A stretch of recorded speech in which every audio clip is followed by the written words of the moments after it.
عمر کا سر حسین کا بدلہ ہے اور حفص کا سر علی بن حسین کا سر کا، اگرچہ یہ دونوں کے برابر نہیں ہو سکتے۔ خدا کی قسم اگر میں 1/3 قریش کو بھی قتل کر دوں تو وہ سب حسین کی 1 انگلی کے برابر بھی نہیں ہو سکتے۔ مختار نے ان دونوں سروں کو حضرت محمد بن حنفیہ کے پاس بھیج دیا اور ساتھ لکھ بھیجا کہ جس پر مجھے قدرت حاصل ہوئی ہے اس کو میں نے قتل کر دیا ہے، اور جو باقی رہ گئے ہیں وہ بھی اللہ کی گرفت سے نہیں بچ سکتے، اور جب تک میں ان کے ناپاک وجود سے زمین کو پاک نہ کر دوں گا ان کی تلاش سے باز نہ رہوں گا۔ خولی بن یزید۔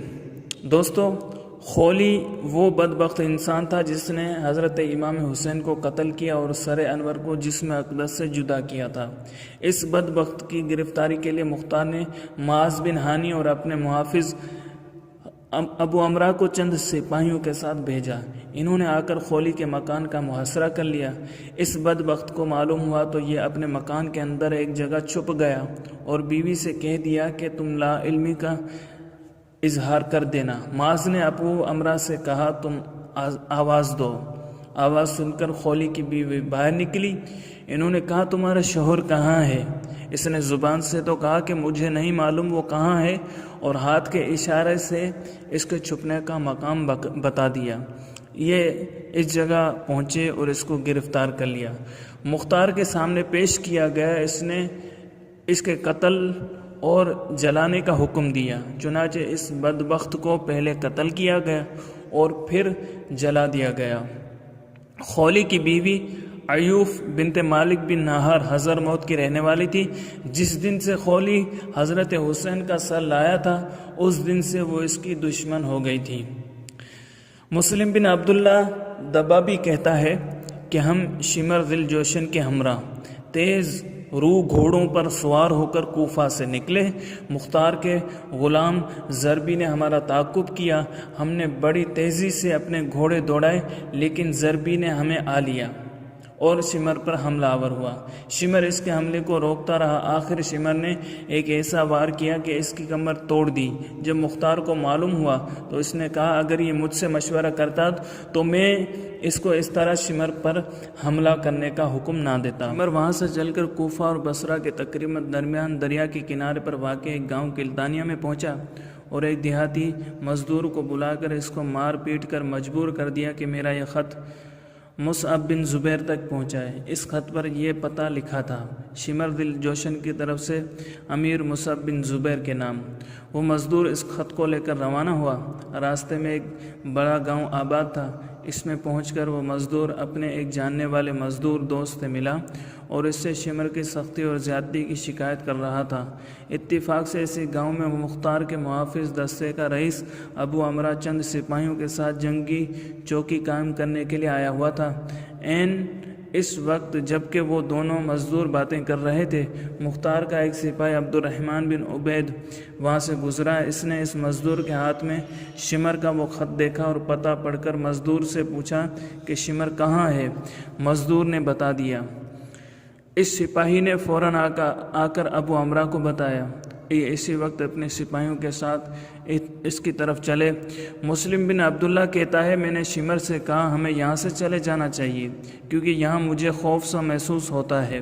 شمر نے کہا میں 3 دن سے پہلے یہاں سے نہیں جاؤں گا اور میں سمجھتا ہوں کہ تمہیں یہ خوف مختار کذاب کی وجہ سے محسوس ہو رہا ہے اور تم مرعوب ہو گئے ہو۔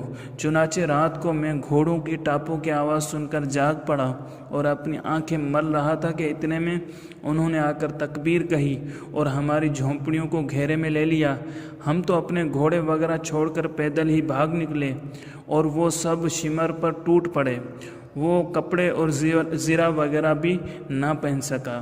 ایک پرانی سی چادر اوڑھے ہوئے صرف نیزہ ہاتھ میں لے کر ان کا مقابلہ کرنے لگا۔ تھوڑی ہی دیر کے بعد میں نے تکبیر کی آواز کے ساتھ سنا کہ اللہ نے خبیث کو قتل کر دیا۔ پھر اس کی لاش کو کتوں کے لیے پھینک دیا گیا۔ مالک بن عین جوہنی بیان کرتے ہیں کہ عبداللہ بن دباس جس نے محمد بن عمار بن یاسر کو قتل کیا تھا، اس نے قاتلان حسین میں سے چند آدمیوں کے نام مختار کو بتائے جن میں عبداللہ بن سعید بن نزال جوہنی، مالک بن نصیر بدی اور حمل بن مالک محاربی بھی تھے، اور یہ قادسیہ میں رہتے تھے۔ مختار نے اپنے سرداروں میں ایک سردار ابو نمر مالک بن عمر نہدی کو ان کی گرفتاری کے لیے بھیجا۔ اس نے وہاں پہنچ کر ان کو گرفتار کر لیا اور مختار کے سامنے لا کر پیش کیا۔ مختار نے ان سے کہا، اے اللہ اور اللہ کی کتاب اور اللہ کے رسول اور آل رسول کے دشمنوں، حسین ابن علی کہاں ہیں؟ میرے سامنے حسین کا حق ادا کرو۔ ظالموں، تم نے اس کو قتل کیا جس پر نماز میں تمہیں درود پڑھنے کا حکم دیا گیا تھا۔ انہوں نے کہا، اللہ آپ پر رحم فرمائے، ہمیں زبردستی بھیجا گیا تھا، حالانکہ ہم پسند نہیں کرتے تھے۔ اب ہم پر احسان فرمائیں اور ہمیں چھوڑ دیں۔ مختار نے کہا، کیا تم نے اپنے نبی کے نواسے پر احسان کیا اور ان کو چھوڑا اور ان کو پانی پلایا؟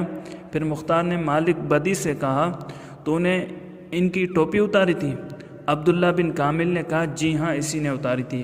مختار نے حکم دیا، اس کے دونوں ہاتھ اور دونوں پاؤں کاٹ کر چھوڑ دو تاکہ یہ اسی طرح تڑپ تڑپ کر مر جائے۔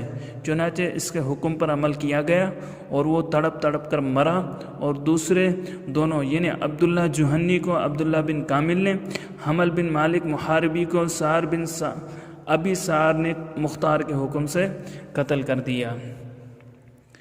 حکیم بن طفیل طائی، اس نے کربلا میں حضرت عباس علمدار کے لباس اور اسلحے پر قبضہ کیا تھا اور حضرت حسین کو تیر مارا تھا۔ یہ کہتا تھا کہ میرا تیر ان کے پائجامے میں لگا تھا جس سے ان کو کوئی ضرر نہ پہنچا تھا۔ مختار نے عبداللہ بن کامل کو اس کی گرفتاری کے لیے بھیجا۔ اس نے جا کر گرفتار کر لیا۔ حکیم کے گھر والے عدی بن حاتم کے پاس جا کر فریادی ہوئے کہ اس کو چھوڑائیں۔ مختار عدی کی قدر اور احترام کرتا تھا۔ عدی مختار کے پاس برائے سفارش آئے۔ سپاہیوں کو راستے میں معلوم ہوا تو انہوں نے عبداللہ بن کامل سے کہا کہ مختار عدی کی سفارش قبول کر لے گا اور یہ خبیث بچ جائے گا، حالانکہ آپ اس کے جرم سے بخوبی واقف ہیں۔ بہتر یہ ہے کہ ہم اس کو مختار کے پاس نہ لے جائیں اور قتل کر دیں۔ ابن کامل نے اجازت دے دی، چنانچہ اس کو ایک مکان میں لے گئے اور کہا، تو نے ابن علی کا لباس اتارا تھا، ہم تیرا لباس اتارتے ہیں۔ چنانچہ انہوں نے اس کے سب کپڑے اتار دیے اور بنہانا کر دیا۔ پھر کہا، تو نے حضرت حسین کو تیر مارا تھا، اب ہم تجھے تیروں کا نشانہ بناتے ہیں۔ یہ کہہ کر تیروں سے اس کو ہلاک کر دیا۔ ادھر عدی مختار کے پاس پہنچے۔ مختار نے ان کا احترام کیا اور آنے کی غرض پوچھی۔ عدی نے بیان کی۔ مختار نے کہا، ابو ظریف، تم قاتلان حسین کی سفارش کرتے ہو۔ عدی نے کہا، اس پر جھوٹا الزام ہے۔ مختار نے کہا، اگر یہ سچ ہے تو ہم اس کو چھوڑ دیں گے۔ ابھی یہ گفتگو ہو رہی تھی کہ ابن کامل نے آ کر حکیم کے قتل کی اطلاع دی۔ مختار نے کہا، تم نے اس کو میرے پاس لائے بغیر اتنی جلدی کیوں قتل کر دیا؟ دیکھو یہ عدی اس کی سفارش کے لیے آئے ہیں اور یہ اس بات کے اہل ہیں کہ ان کی سفارش قبول کی جائے۔ ابن کامل نے کہا، آپ کے لوگوں نے نہ مانا اور میں مجبور ہو گیا۔ عدی نے ابن کامل کو برا بھلا کہا۔ ابن کامل بھی جواب دینے لگے۔ مختار نے اس کو خاموش رہنے کی ہدایت کی۔ عدی ناراض ہو کر آ گئے۔ ابو سعید سیفل کہتے ہیں کہ سار حنفی نے مختار کو چند قاتلان حسین کا پتہ بتایا۔ مختار نے عبداللہ بن کامل کو ان کی گرفتاری کے لیے بھیجا۔ اس نے ان میں سے زیاد بن مالک، عمران بن خالد، عبد الرحمن بن ابی خشارۃ البجلی اور عبداللہ بن قیس خوانی کو گرفتار کیا اور مختار کے سامنے پیش کیا۔ مختار نے ان سے پوچھا، اے صالحین اور جنت کے نوجوانوں کے سردار کے قاتلوں، بے شک اللہ آج تم سے بدلہ لے گا۔ بے شک وہ ورث آج تمہارے لیے بڑا منحوس دن لے کر آئی ہے، وہ ورث جو حضرت حسین کے ساتھ تھی جس پر انہوں نے قبضہ کیا تھا۔ مختار نے حکم دیا، سر بازار ان کی گردنیں مارو۔ پس ان کے ساتھ ایسا ہی کیا گیا۔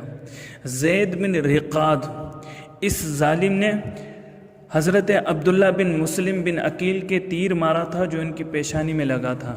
انہوں نے اپنی پیشانی کو بچانے کے لیے اس پر اپنا ہاتھ رکھ لیا، مگر تیر ایسا لگا کہ ہاتھ بھی پیشانی کے ساتھ پیوست ہو گیا اور جدا نہ ہو سکا۔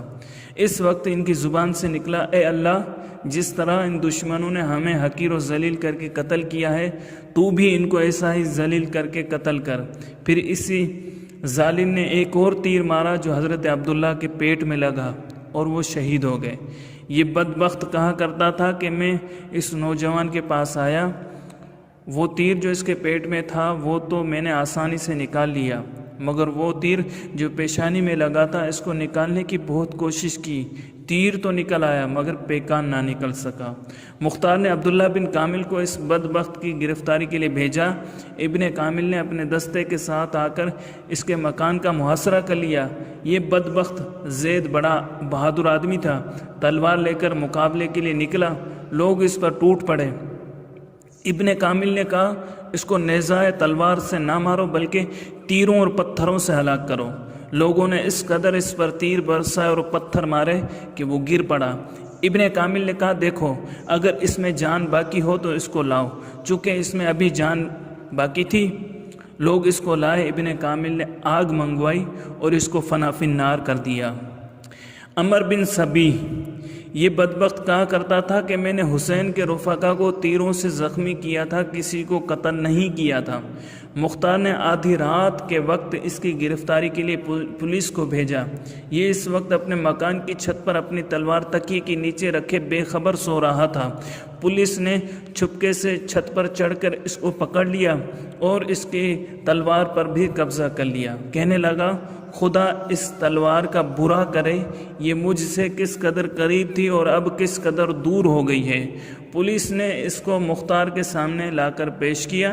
اس نے حکم دیا، صبح تک اس کو قید میں رکھو۔ جب صبح ہوئی، دربار عام لگا اور بہت سے لوگ جمع ہو گئے تو اس کو لایا گیا۔ اس نے بھرے دربار میں کہا، اے گروہ کفار و فجار، اگر میرے ہاتھ میں تلوار ہوتی تو تمہیں معلوم ہو جاتا کہ میں بزدل اور کمزور نہیں ہوں، یہ بات میرے لیے مسرت کا باعث ہوتی اگر میں تمہارے علاوہ کسی اور کے ہاتھ سے قتل ہوتا، کیونکہ میں تم لوگوں کو بدترین خلائق سمجھتا ہوں۔ کاش اس وقت بھی تلوار میرے ہاتھ میں ہوتی اور میں تھوڑی دیر تک تمہارا مقابلہ کرتا۔ اس کے بعد اس نے اپنے پاس کھڑے ہوئے ابن کامل کے آنکھ پر مکہ مارا۔ ابن کامل نے ہنس کر اس کا ہاتھ پکڑا اور کہنے لگا، یہ شخص کہتا ہے کہ میں نے آل محمد صلی اللہ علیہ وسلم کو نیزوں سے زخمی کیا ہے، اب اس کے بارے میں آپ ہمیں حکم دیجئے۔ مختار نے کہا، نیزے لاؤ اور اس کو نیزوں سے گھائل کر دو۔ چنانچہ اس کو نیزے مار مار کر ہلاک کر دیا گیا۔ موسیٰ بن عامر فرماتے ہیں، بے شک مختار نے کہا، قاتلان حسین کو تلاش کر کے میرے پاس لاؤ، کیونکہ جب تک میں ان کے ناپاک وجود سے پوری زمین اور شہر کو پاک نہ کر دوں گا، مجھے کھانا پینا اچھا نہیں لگتا۔ مختار کے اس جذبے اور خون حسین کے انتقام لینے کی وجہ سے عوام و خواص کثیر تعداد میں اس کے ساتھ اور اس کے معتقد ہو گئے تھے۔ مختار نے جب عمر بن سعد، شمر دل جوشن اور خولی بن یزید وغیرہ جیسے اشقیاء کے قتل سے فارغ ہوا تو اب اس کو ابن زیاد بدنہاد کی فکر ہوئی، کیونکہ واقعہ کربلا کی یزید کے بعد سب سے زیادہ ذمہ داری اس پر عائد ہوتی تھی۔ اس بدبخت کا وجود اس کو بہت زیادہ کھٹکتا تھا، جب تک وہ اس کو ختم نہ کر لیتا اس کو کیسے چین آ سکتا تھا۔ چنانچہ اس نے ابراہیم بن مالک اشتر کو ایک زبردست اور تجربہ کار فوج کثیر کے ساتھ اس کے مقابلے کے لیے بھیجا۔ ادھر ابن زیاد کو بھی معلوم ہوا تو وہ بھی لشکر کثیر کے ساتھ مقابلے کے لیے آیا۔ شہر موصل سے 5 کوس کے فاصلے پر دریا کے کنارے پر دونوں لشکروں کے درمیان خوب جنگ ہوئی۔ آخر شدید جنگ کے بعد ابن زیاد کے لشکر کو شکست ہوئی۔ شکست خوردہ لشکر ماں ابن زیاد بھاگا۔ ابراہیم اشتر نے ان کا تعاقب کرنے اور ان کو مارنے کا حکم دیا۔ چنانچہ ابن زیاد کے بہت سے لوگ مارے گئے اور خود یہ بدنہاد بھی مارا گیا۔ ابراہیم نے اس کا سر جسم سے جدا کیا اور لاش کو جلا دیا۔ جب ابن زیاد کا سر کوفہ میں آیا تو مختار نے دربار عام کیا اور ابن زیاد کے سر کو پیش کرنے کا حکم دیا۔ جب سر پیش ہوا تو اتفاق سے اس دن بھی